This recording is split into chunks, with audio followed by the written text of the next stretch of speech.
Hello everybody, it's Traveling Slot Girl, and I just want to let everybody know if you are coming into Las Vegas soon, as of Friday, July 10th, 2020 at midnight, the governor of Las Vegas shut all the bars down. So all the bars in the casinos and outside the casinos are closed, except in my travels on my trip this last weekend, I found one bar that was open that is serving food and drinks. And it's the Tiki Bar. And the Tiki Bar is located on the Strip. It is right before you get to the entrance of Bally's.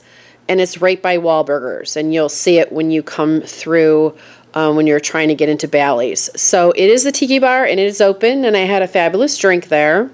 The drinks were a little on the medium to high end, but they were pretty consistent with other drinks I've gotten.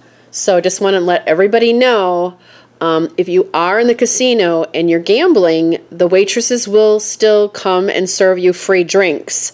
But if you're not gambling, you can walk into any casino on the Strip and you will not be able to get a drink. You will not even be able to get a soda. So you have to be sitting and gambling for the waitresses to give you a drink. Just want to let everybody know I found one bar. It's the Tiki Bar.